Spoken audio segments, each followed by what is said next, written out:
नमस्कार विद्यार्थियों, हमारा आज का लेक्चर उस्ताद बड़े गुलाम अली खां साहब के जीवन और भारतीय शास्त्रीय संगीत को उनकी देन पर आधारित है। उस्ताद अली बख्श फतेह अली खां साहब के पश्चात भारतीय संगीत जगत में पंजाबी गायकी, पंजाबी यानी कि पंजाब अंग की जो शास्त्रीय गायकी की धूम मचाने वाले व्यक्ति का नाम उस्ताद बड़े गुलाम अली खां साहब है। केवल 3 दशकों में इस नाम ने संगीत जगत में ऐसी छाप छोड़ी कि भारतीय संगीत में ख्याल तथा ठुमरी गायन की प्रस्तुति ने नवीन रूप धारण कर लिया। इनका समूचा व्यक्तित्व मौलिकता से अलंकृत था। इसी कारण खां साहिब का हर गायन ऐसी नवीन संभावनाएं उत्पन्न कर देता कि परंपरा के बंधन में बंधे कलाकार बुझे मन के साथ गुलाम अली की श्रेष्ठता को स्वीकार करते थे। आपके बाबा फजल पीरदाद गजनी से हिंदुस्तान आए। इस खानदान में मानना है बाबा फजल पीरदाद खां साहिब साधु स्वभाव के मालिक थे। आप सांसारिक मोह माया का त्याग कर पहाड़ों में रहने लगे। आपने कई वर्षों तक घोर तपस्या की। इनकी तपस्या से प्रसन्न होकर संगीत की देवी ने बाबा फजल पीरदाद को यह वरदान दिया कि आपके खानदान में संगीत का प्रवाह पीढ़ी दर पीढ़ी चलता रहेगा। कहा जाता है कि तब से लेकर आज तक घर के बच्चे से बड़े तक प्रत्येक सदस्य संगीत का भक्त है तथा कुदरत की तरफ से ही संगीत के क्षेत्र में बुलंदियों को छूने की संभावना रखता है। गुलाम अली खां साहिब के परदादा मोहम्मद खां, दादा मियाँ इरशाद अली खां, पिता अली बख्श तथा चाचा काले खां सभी उच्च श्रेणी के संगीतकार हुए। गुलाम अली खां साहब के पिता अली बख्श कसूर के रहने वाले थे। इसी कारण इन्हें अली बख्श कसूरिया भी कहा जाता था। खां साहब अली बख्श ने प्रारंभ से अपने पुत्र को उच्च कोटि के गायन की विधि अनुसार शिक्षा प्रदान की। शिक्षा के प्रारंभिक दिन गुलाम अली खां साहब ने अपने पिता के सानिध्य में ही व्यतीत किए। तत्पश्चात चाचा काले खां कसूरिया, जो कि पटियाला घराने के उस्ताद फतेह अली खां साहिब के शिष्य थे, उनसे आगे की शिक्षा ग्रहण करनी जारी रखी। गायकों के खानदान में से होने के कारण तथा चाचा काले खां के पूर्ण आशीर्वाद के कारण गुलाम अली खां की गायकी के नक्श संवरने लगे। इस महान कलाकार को कई प्रकार की प्रतिकूल परिस्थितियों का सामना करना पड़ा, परंतु अम्मी के आशीर्वाद तथा प्यार ने इनके अंदर एक गायक बनने की आशा के दीपक को जगाए रखा। जब आप 20 वर्षों के थे तब आपके पिता अली बख्श ने दूसरा निकाह कर लिया। सौतेली माँ के गुलाम अली तथा उनकी माता से संबंध ठीक ना होने के कारण गुलाम अली तथा उनकी माता को अलग घर में रहना पड़ा। अपने परिवार में सबसे बड़े होने के कारण पारिवारिक जिम्मेदारियों का बोझ गुलाम अली के कंधों पर आ गया। खां साहिब ने जीवन निर्वाह के लिए सारंगी बजानी प्रारंभ कर दी। इस समय लाहौर में इनायत बाई टेरूवाली का नाम बहुत प्रसिद्ध था। आपने कुछ समय तक उनके साथ सारंगी बजाई, किंतु गायकों के परिवार से होने के कारण गायक बनने की लगन आपके अंदर ही अंदर मानसिक उद्वेग उत्पन्न करती रही। आपकी अम्मी आपको हमेशा ही गायक बनने का एहसास दिलाती रही। आपने गायन का अभ्यास निरंतर जारी रखा। सारंगी वादक के उल्हानों से दुखी होकर एक दिन गुलाम अली ने अपनी सारंगी के टुकड़े टुकड़े कर दिए तथा गायक बनकर जीवन जीने की सौगंध उठा ली। गुरु शिष्य की परंपराओं को कायम रखते हुए गुलाम अली ने उस्ताद फतेह अली खां साहब के सुपुत्र उस्ताद आशिक अली खां साहिब से गंडा बंधवा लिया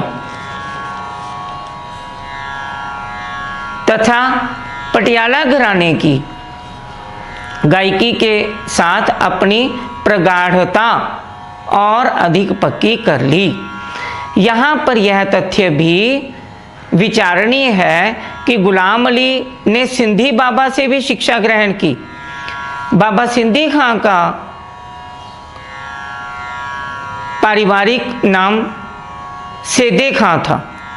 आप ग्वालियर घराने के शिष्य खां साहिब अमीर खां नौशहरा वाले के पुत्र तथा उस्ताद बन्ने खां पंजाबी के भतीजे थे।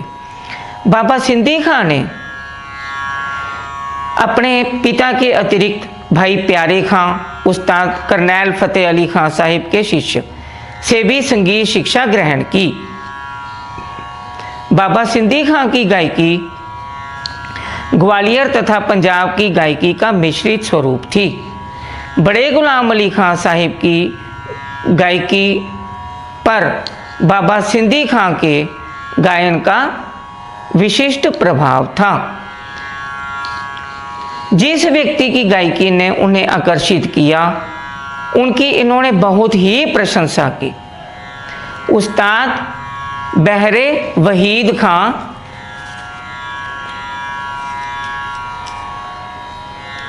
साहिब के शिष्य होने की घटना उनके इस स्वभाव की साक्षी है। कहते हैं कि बड़े गुलाम अली खां साहब ने बहरे वहीद खां साहिब से भी शिक्षा प्राप्त की, परंतु खानदानी परंपराओं ने आपको शिक्षा लेने से वंचित रखा। बड़े गुलाम अली खां साहिब एक लोकप्रिय शास्त्रीय गायक थे। इनकी लोक प्रसिद्धि का कारण श्रोताओं को अपने गायन से आह्लादित करना था।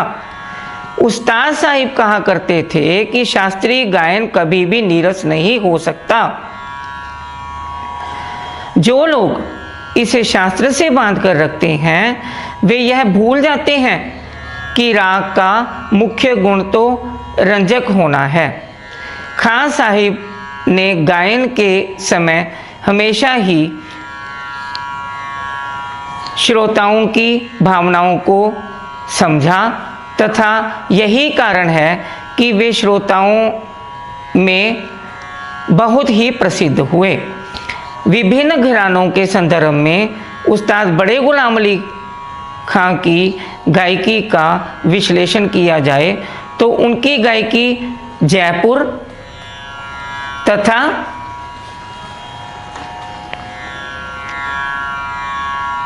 किराना घराने की गायकी के सौंदर्य संसार को अपने साथ लेकर प्रवाहित होती है। उनके गायन में इन दोनों खानदानों की सुंदरता का उचित समन्वय उपलब्ध है। किंतु आश्चर्य की बात यह है कि इन घरानों की गायकी में आप कमल की तरह तटस्थ रहकर अपनी मौलिक तथा विलक्षण प्रतिभा बनाए रखते हैं। बड़े गुलाम अली खां साहिब के गायन में सुर तथा लय के विभिन्न चमत्कार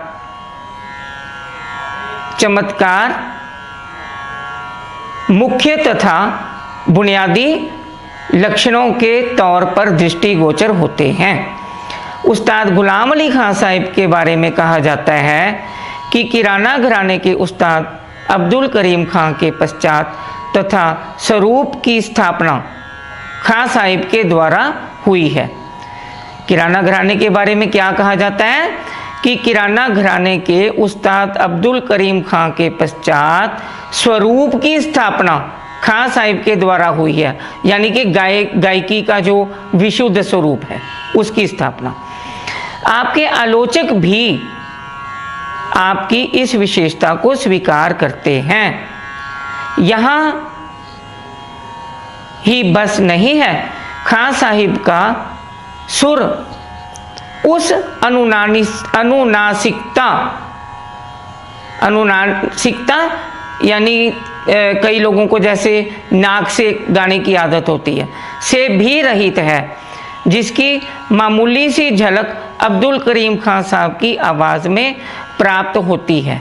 ऐसा कई विद्वानों का मानना है, मतलब ऐसा नहीं है कि इसको मैं कह रहा हूँ, कई लोग कहते हैं।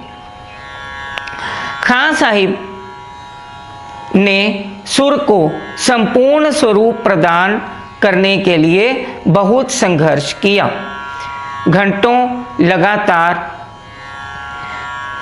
एक एक सुर में मुक्त कंठ से अभ्यास करने के उपरांत सुर के अनुसार सुर के अंतस्थ संबंध को भिन्न भिन्न दृष्टि से विचार तथा निरंतर अभ्यास के कारण ही वे प्रोफेसर B.R. देवधर के स्टूडियो में सुर के 100% सही स्वरूप को दिखाने में समर्थ हुए।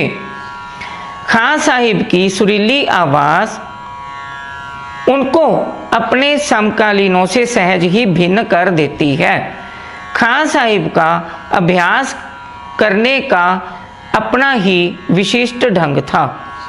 उन्होंने सुर साधना के कई प्रयोग किए।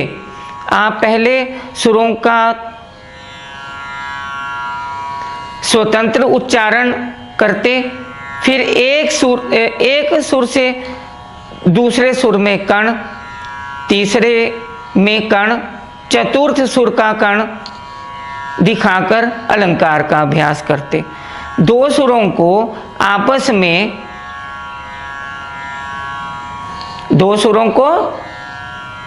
आपस में मींड के साथ मिलाना,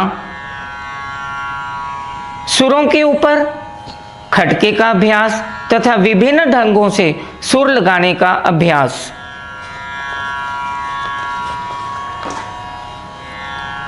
उनकी सुर साधना का विशिष्ट अंग था। एक श्रेष्ठ गायक के लिए आवश्यक है कि उसकी आवाज़ ज्वारीदार तानपुरे की तार की तरह सुर की अंतिम सच्चाई को पेश करते हुए प्रत्येक कंपन को प्रदर्शित करने में समर्थ हो। वास्तव में ही खां साहिब की आवाज़ जहाँ कुदरती तौर पर सुरीली तथा मधुर थी, यह बुलंद, घनत्वपूर्ण, लचकदार, भावात्मक तथा विस्तृत रूप को धारण करने वाली थी। तानपुरे में से उभरने वाले सहायक नाद गुलाम अली खां साहिब की आवाज़ में प्रत्यक्ष होकर समाप्त होते थे। 3 सप्तकों में सहज स्वभाव में आवाज़ लगा देना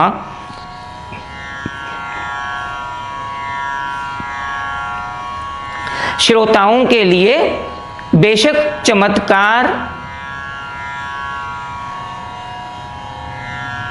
हो, किंतु खां साहिब के सुरीले अभ्यासपूर्ण कंठ के लिए यह सामान्य कार्य था। खां साहिब के गायन का प्रमुख आधार भावुकता था। गीत तथा राग का भावात्मक सतह पर मिलाप तथा इनके संयुक्त रूप को अनुभव तथा संवेदनशीलता के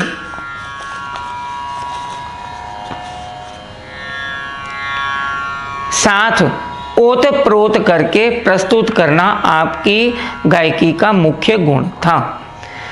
खान साहिब कहा करते थे कि शास्त्रीय संगीत कभी भी श्रोताओं को नीरस करने वाला नहीं होता, इसमें आत्म विभोर करने की असीम शक्ति है।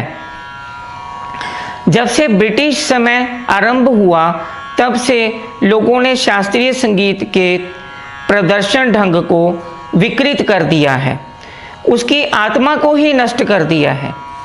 यदि गायन में गीत की आत्मा ही सजीव नहीं तो ऐसे गायन का क्या लाभ। वास्तव में खान साहब गीत की भावना को उजागर करने में हुनर रखते थे,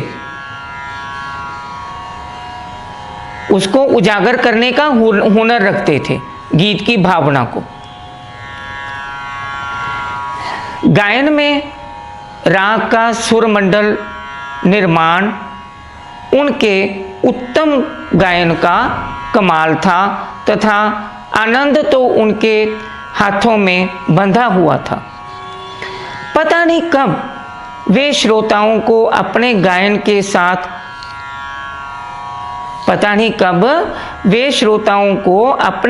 के साथ वहां ले जाते तथा राग शास्त्र तथा अन्य सब संगीत के बुद्धि प्रधान तर्क बहुत ही पीछे रह जाते। बड़े गुलाम अली खान साहब एक संवेदनशील व्यक्ति थे। दर्द, विरह, संयोग, श्रद्धा आदि भावों को गायन में प्रत्यक्ष करने के लिए आवश्यक है कि इनका अनुभव किया जाए। खान साहब अपने जीवन में दयालु स्वभाव के व्यक्ति थे। गरीब लोगों पर कृपा करना तथा धन से लेकर तन के वस्त्र तक देने की दंत कथाएं यानी कि किंवदंतियां आपके नाम से जुड़ी हुई हैं। खान साहिब कहा करते थे कि प्रकृति के हर अंश में संगीत समाया हुआ है। फूल, पत्ते, हवा, बिजली, बादल, पानी, लहर, नदी, समुद्र, ये सभी संगीतमय ध्वनियों को उत्पन्न करते हैं। इन सभी ध्वनियों को संगीत के माध्यम से प्रकट किया जा सकता है तथा यह मानवीय भावनाओं के साथ जुड़ी रहती हैं। खान साहिब प्रकृति के सौंदर्य के उपासक थे। प्रभात के समय चहचहाती चिड़ियों के मधुर सामूहिक संगीत को बहुत ही मग्न होकर सुनते तथा हृदय में बसाते रहते।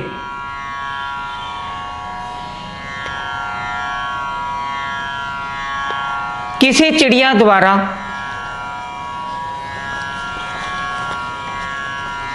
चिड़िया द्वारा उड़ान भर जाने की तथा अन्य स्थान पर बैठ जाने को आप तान उड़ारी के साथ तुलना करते थे, जिसमें तान उड़कर किसी सुर पर जाकर ठहराव करना हो।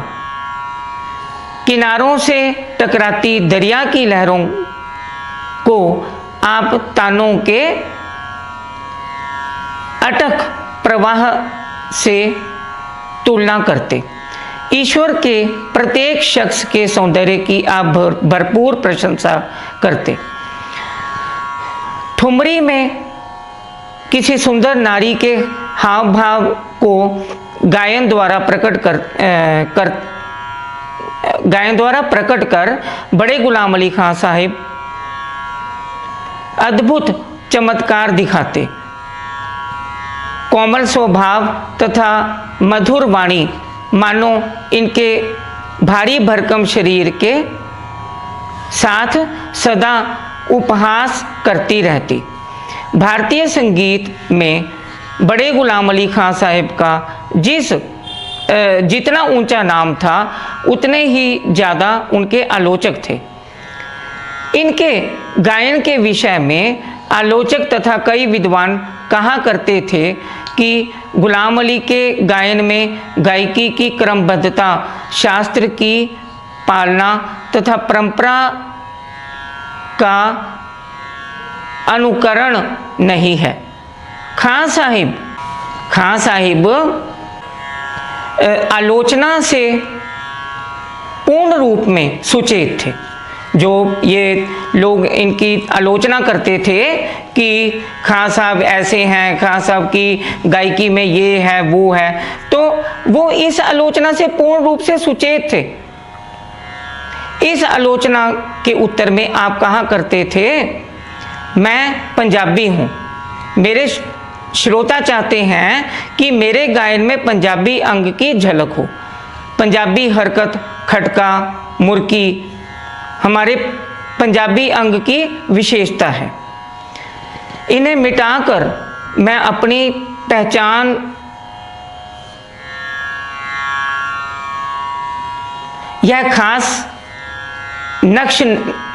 पहचान के खास नक्श नहीं गंवाना चाहता। खां साहब ने कई विद्वानों से घंटों लगातार शुद्ध परंपरा से युक्त ख्याल गायन भी सुना तथा आप हमेशा कहा करते थे कि मेरे मन की मौज तथा कल्पना अनुसार मैं गाऊंगा। मैं अपने मन की मौज तथा कल्पना अनुसार गाऊंगा, वो ये कहते थे।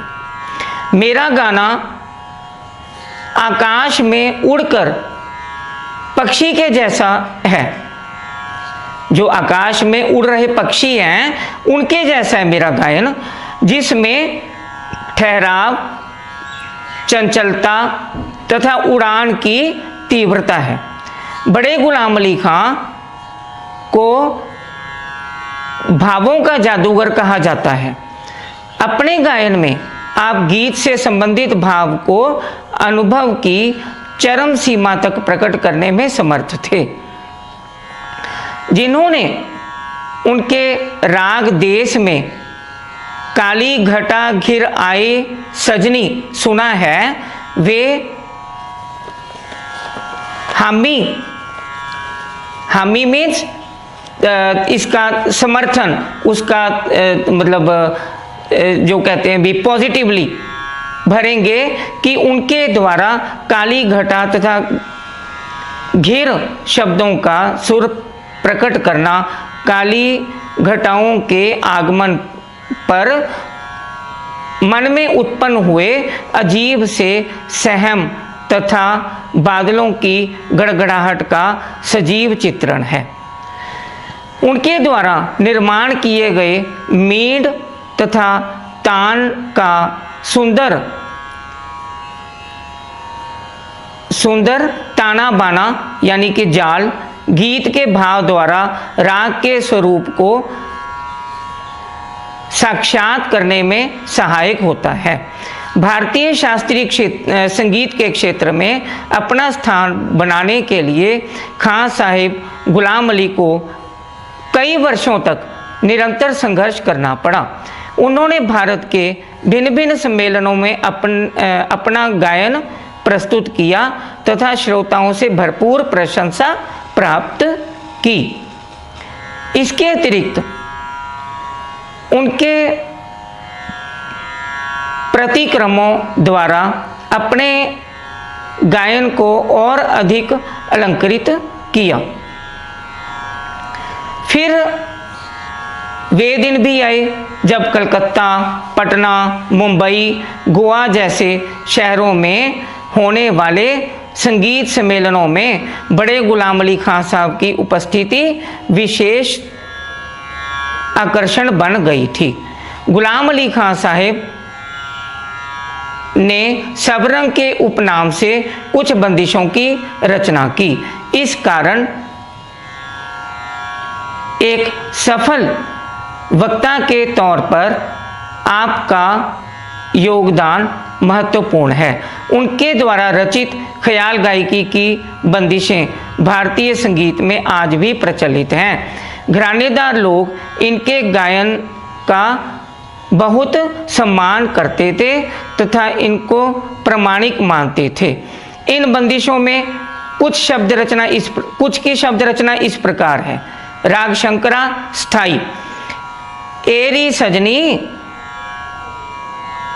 काहू सौतन बिरमाए मोरे पिया। अंतरा अजहू न आए सबरंग पिया, उन बिन घबराए मोरा जिया। राग जैजयवंती स्थाई।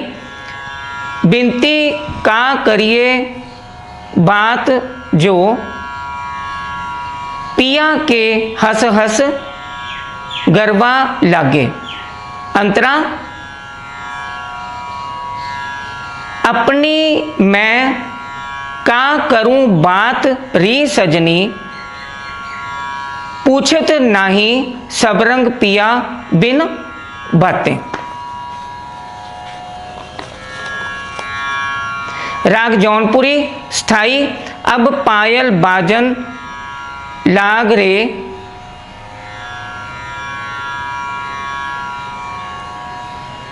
कैसे घर आऊं तुमरे पास। अंतरा सास ननद मोरी जन्म की बैरन, सबरंग पिया हूँ तोरी दास। राग कामोद स्थाई। छाड़ दे मोरा अंचरा, घर जाने दे मैं को देखत सब लोगवा। अंतरा अब की बेर मोहे जाने दे सबरंग,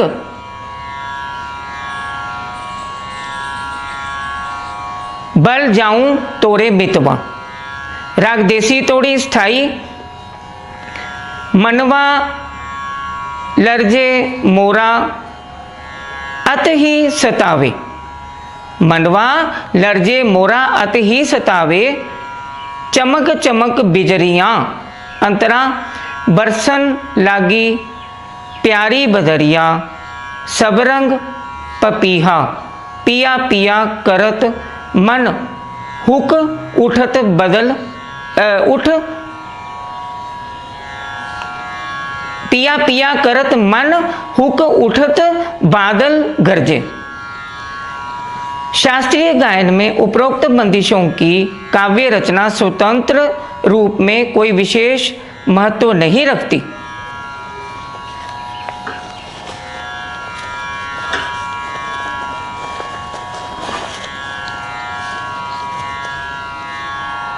अपितु जब इसे राग के विस्तारात्मक स्वरूप तथा कल्पना युक्त विधि द्वारा मूर्तिमान किया जाता है, उसी समय उनका सौंदर्यात्मक रूप उजागर होता है। कविता के पारखी पाठकों को बेशक ये रचनाएं उच्च स्तरीय ना प्रतीत हों, किंतु संगीत जगत में इनका गायन विशिष्ट महत्व रखता है। इन रचनाओं को जब बड़े गुलाम अली खां साहब या किसी घरानेदार गायक की आवाज़ के संपूर्ण विस्तार तथा राग विधान के अधीन श्रवण किया जाए तो इस काव्य का आनंद साधारण पाठ से अनेक गुना अधिक प्रतीत होता है। काव्य पक्ष से बंदिशों की शब्द रचना में खटकती त्रुटियां तथा शास्त्रीय कमियों को कलाकार के स्वभाव की मौज ही कहा जा सकता है, क्योंकि किसी बंदिश को पहले बंदिश के जो गायक हैं वो पहले संगीतकार हैं, तत्पश्चात कवि गुलाम अली खां साहब के अमर गायन के कुछ उदाहरण रिकॉर्डों तथा कैसेट के रूप में आज भी सुनने को मिलते हैं। उनके पसंदीदा रागों में gramophone record Adana, Bhim Palasi, दरबारी, गुणकली, जयजयवंती, कामोद, दरबारी कानड़ा, केदार, मालकौंस, पहाड़ी, पर्ज, देसी तोड़ी, गुजरी तोड़ी रागों में विद्यमान है। बड़े गुलाम अली खां साहब को अपने समकालीनों में से सर्वोत्तम ठुमरी गायक होने का सौभाग्य प्राप्त हुआ। उनके द्वारा गाई गई प्रसिद्ध ठुमरियां हैं प्रेम की मार कटार, प्रेम के फंदे में, तिरछी नजरिया के बाण, बाजू बंद खुल खुल जाए, आए ना बालम का करूं सजनी, कंकर मार जगाए श्याम बोलो, नैना मोरे तरस रहे। तो ये ठुमरियां पीलू, भैरवी, सोहनी आदि रागों पर आधारित हैं। अंतिम दिनों की यह रिकॉर्डिंग उनके गायन में शिखर कही जा सकती है। तो इनका ये है सब। तो अंतिम दिनों में जब ये बीमार हुए तो डॉक्टरों ने ये कहा कि आप गाना बंद कर दो। तो उस्ताद बड़े गुलाम अली खां साहब ने कहा कि नहीं। उन्होंने थोड़ा सा ठीक हुए तो उन्होंने ये कहा कि मैं अब, डॉक्टरों ने कहा कि आप क्यों, ये क्या कर रहे हो, क्यों गा रहे हो ऐसे। तो उन्होंने कहा कि नहीं, मैं अभ्यास की तैयारी कर रहा हूं, मैं ये देख रहा हूं क्या मेरी आवाज में अब भी वो दमखम है। तो